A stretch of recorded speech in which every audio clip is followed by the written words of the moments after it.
Hi everyone, welcome or welcome back. My name is Eleanor. Today I'd like to chat a little bit about Rachel Cusk's latest book, Parade. I would like to start by reading a quote from page 41, which is right towards the end of the first part of the book. The book has 4 parts. The quote is as follows. I was thinking of the virtues of difficulty and of how people who can find no reflection of themselves in their own circumstances might require proof of some boundlessness to the human soul, some distant and inaccessible goal toward which it reaches, might need to see the record of those attempts and to realize how far people have been prepared to run the risk of not being understood in making them. Now, why do I start with this first? Because I think anyone who picks up this particular Rachel Cusk book, even if you're a fan of Cusk, will immediately confront the fact that this is not an easy book to read. On a first reading, I found that the first part was almost impossible for me to digest. And I think before you can start talking about anything else, you really have to talk about difficulty. And there's a reason why Cusk herself brings it up, I think, at the beginning of this book. Now, I sat down and I was thinking about what exactly she's saying and what she hasn't actually helped the reader with. So what she's saying is that there's naturally going to be difficult texts that we need in the world because there are things, thoughts, feelings that have no words, and writers try through different experiments really to put those things, whatever they may be, into words. And I personally love difficulty for that very reason. However, there's one huge obstacle that I feel is rarely talked about. And it's the main obstacle that I came across in reading this book, which I found tremendously difficult. And that is that in the back of my mind, when I'm reading a difficult text, I invariably have to ask myself very early on, is this difficult because it is? Or is it difficult for me specifically because I'm not in the in crowd? I don't have certain knowledge that another reader might. I'm not picking up on cues. I'm not picking up on allusions to perhaps other writers, other artists. And I think this first part of Parade, which is titled The Stuntman, really hits you hard right from the beginning because of the way Cusk names her artists all the same with the letter G. And yet she gives very specific details about most of them. And in the age of Google, of course, I immediately went and Googled these aspects. And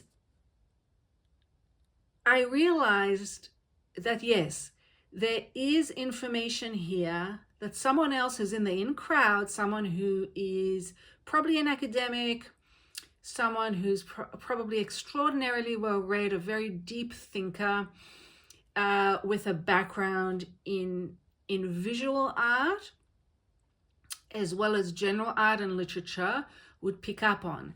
And that's the moment when a difficult text falls apart for me, because I don't know the difference between what is meant to be difficult and what is difficult because I'm ignorant. And I think for this reason, most readers will simply put this down and not bother. That being said, what I would recommend, because I think it is worth a read, it's definitely worth a read. what I would recommend, and what I wish someone had made a video about several months ago so that I could have watched it in preparation for reading this book, is a certain technique of reading which has different stages. So the first stage is you just read it right through and you don't really worry about understanding too much. After that, you have your own feelings, thoughts, reactions, but I do think it's absolutely, I think it's mandatory to then go and Google things. For example, Google male artist who paints upside down, who has paintings that are upside, that are visually upside down. You'd immediately get to the name of that particular artist that Rachel Cusk is referring to. After Googling, I think it's also really mandatory, if you really are serious about getting this book as much as you can, is to go and find professional reviews that are long form, that are freely available on the internet. And thank goodness, most of them don't have a paywall so that you can access them without subscribing to a journal or paper. And in this case, there are two long form professional reviews from people in the know that I found absolutely illuminating, fascinating, and extraordinarily helpful. And I'll mention them and I'll link to them, of course. So what you're doing is immediately leveling the play field. You're not a professional reader. You're just a reader for fun, like me, who's trying to learn something, who's trying to challenge themselves. And you want to gather all your weapons as you go into this text. Now, you might say, I'll play devil's advocate. You might say, look, this is a lot of work for me to do, and I don't really think that it's worthwhile. If Rachel Cusk doesn't want to name the artist who's got a real name and is a real person, then so be it. And yes, that's fine. But what I realized was that I came across one of the G artists that I immediately knew was Louise Bourgeois, because I happened to have had the privilege of once being at the Tate Modern when Louise Bourgeois had an exhibit, and I just loved it, and I've been researching her and enjoying her art for years now. So I immediately knew from the description that she's talking about Louise Bourgeois. This made a huge difference to me. So I'm thinking, why can't the other artists also make a huge difference to me? It's only logical. Plus, how wonderful to be introduced to an artist in this way. So you might then say, well, why didn't Rachel Cusk just use the names of the artists? And I'll say there is something that draws a certain type of reader in to a book when there's a puzzle to be solved, when there's a mystery. It's sort of like a treasure hunt. And there's a feeling, there is definitely a feeling of superiority. I mean, there's no doubt when you're reading something and you think, they don't know that it's Louise Bourgeois, but I know. That's an artist that I know. Like, you have to embrace the fact that just as in society, there are people in the know and people not in the know, so it is in a book. And in a way, what Cusk's method here of just putting this ridiculous G, which is extraordinarily frustrating and really ruined my first reading of this book, is that she's saying, if you're really interested in these artists, look them up. And there are very fascinating trails that you will find when you do look them up, which I'll go into as well. And I'll leave links to that as well once I talk about it. Okay, so you've done all of that, and now what would I recommend next? Like if I was making this video for myself, I would say, Eleanor, what you're going to do is, now that you've done this, you're going to look at the book as a whole and try to see the structure of it. So you can get your notes, because there's nothing I love more than good notes. And I'm not doing this for any other reason other than enjoyment, and pure curiosity, And the whole time I'm doing this, I'm thinking, is the emperor actually naked and there's no, and wearing no clothes? Is Rachel Cusk actually in this book? And still, like to this day, after several weeks of rereading this book and thinking about it, I still have a hesitation in the back of my mind and a little voice that says, you know what, like it's so difficult and so ambiguous, and maybe Rachel Cusk just really needed to make a little bit more money, and she'd already had, I think, 3 of the essays published in different forms in magazines, and so she decided to put them together, and they're not really meant to go together, but whatever. And I am the fool who's spending hours of her life poring over, well, so be it. You have to go with your gut feeling, and the gut feeling you can only trust once you've done the research, I think, to see if there really is a there. So let's go back to how the book is set up. Well, let's just talk about the first part, the stuntman. To simplify things, I would say look at the first quarter, the stuntman. It's divided into 2 parts.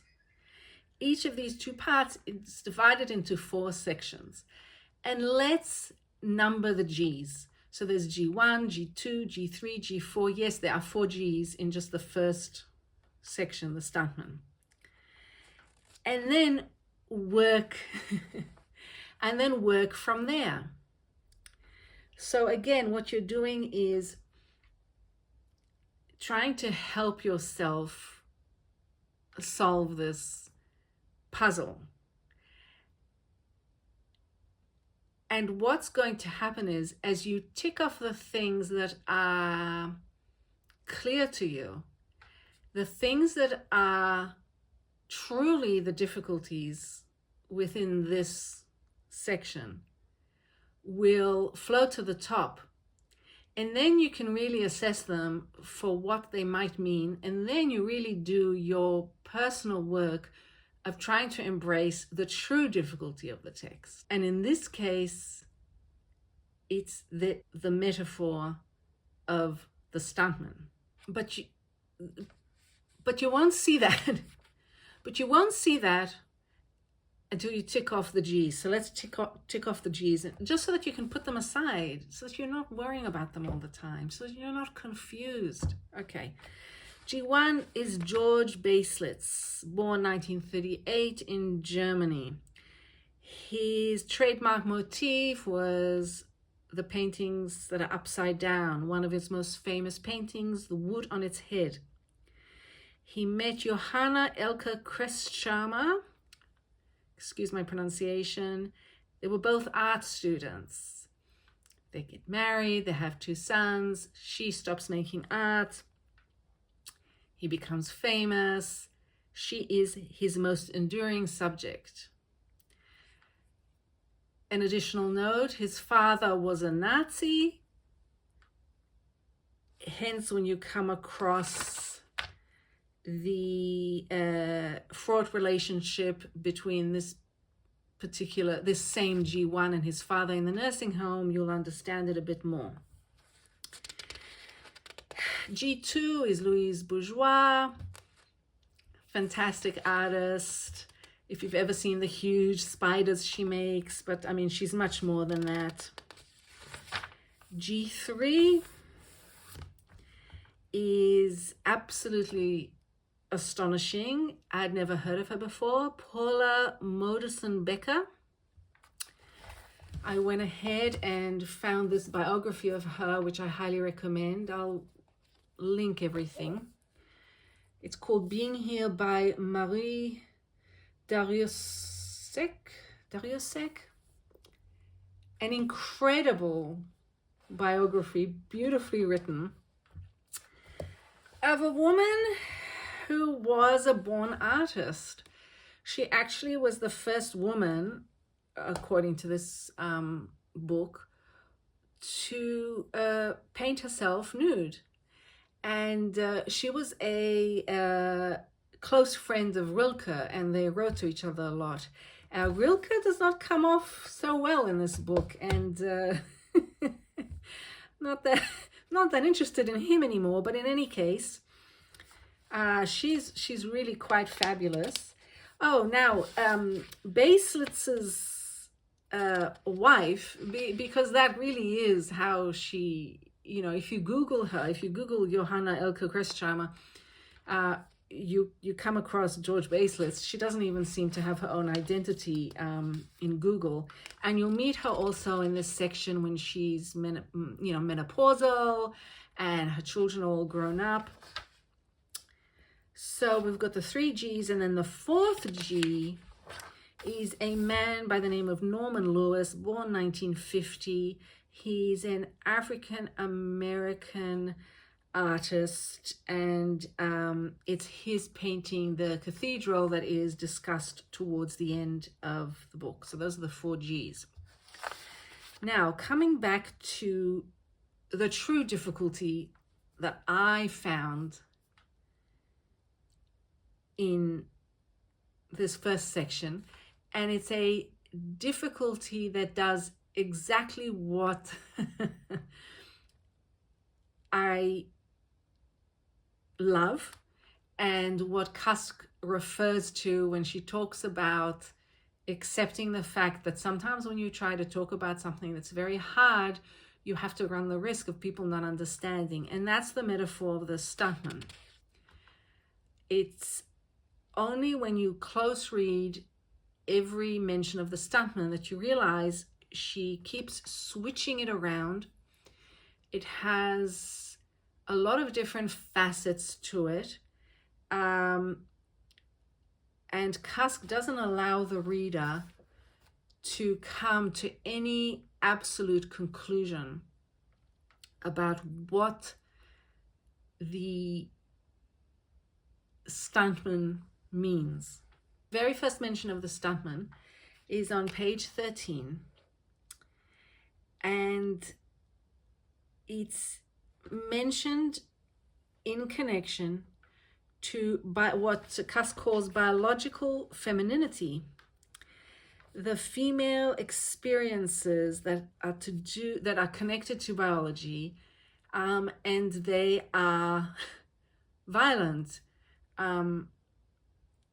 having menstruating, there's blood, there's pain, there's a cycle, there is also childbirth, of course. And so she sees the stuntman, she says that she sees the stuntman as having been useful to her in those moments. And I'm paraphrasing here, but obviously this is, you have to put yourself into this text because it's difficult. So, you're giving birth and you're in excruciating pain, but you continue with your life afterwards, really as if nothing ever happened. And for Cusk, the way she wants to describe it is through the metaphor of the stuntman, that and pay attention to it being a man, like it's not a stunt woman, it's a stuntman. The stuntman did that. She brings the stuntman into her life for the violent physical, in this case, female biological experiences, and that allows her to remain herself and let go of what happened then. But then a woman comes out of the blue and attacks her physically on the street, and the stuntman that had helped her before is caught unawares. Now, there are many different ways to think about that. One of the ways I thought of it is that you don't expect to be attacked by another woman. And I think, there's a lot to unpack there about how we as women support or do not support each other. In any case, the incident in the street had caught my stuntman unawares, is the way she puts it. The second mention is on page 21, where she actually does talk in detail about the violence of childbirth and having abandoned that part because the stuntman took over. But now the stuntman is returning and not returning in a helpful way. She had to take the brunt of the physical violence of this other woman.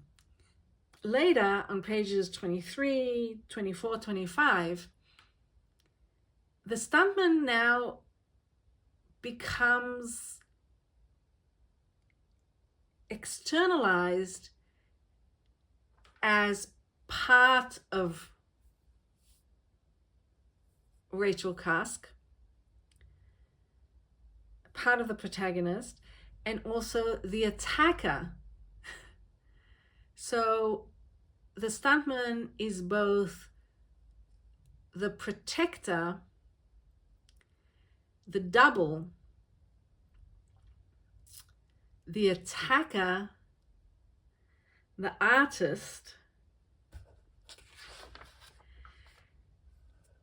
and the list really continues because we have now been so confused by the metaphor of the stuntman that all of these different aspects have to be true simultaneously, which is of course impossible. And I think that is what in this particular first quarter of the book, Cusk is trying to do. And that is the true difficulty of the stuntman.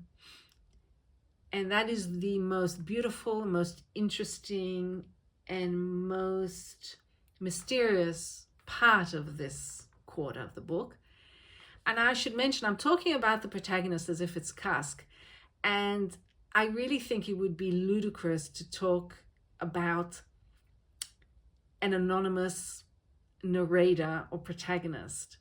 Because when the first person comes into this book, it's so clearly Cusk from biographical details, because she was assaulted on the street by some strange, strange woman. I think the fact that this is autofiction has to be addressed by I just want to call her Cusk. So what I'm hoping is that at this point, I've clarified things more than I have complicated them for you, that maybe I'm helping you in some way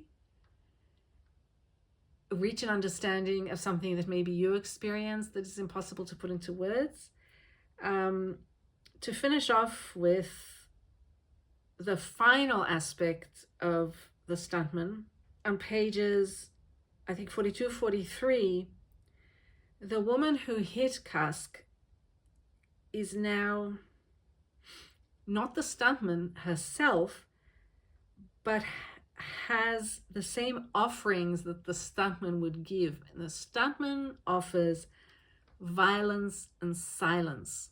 When the stuntman does the hard work so that you can live a sane life, the price you pay is the silence. And what Cusk is trying to do is to work through that silence,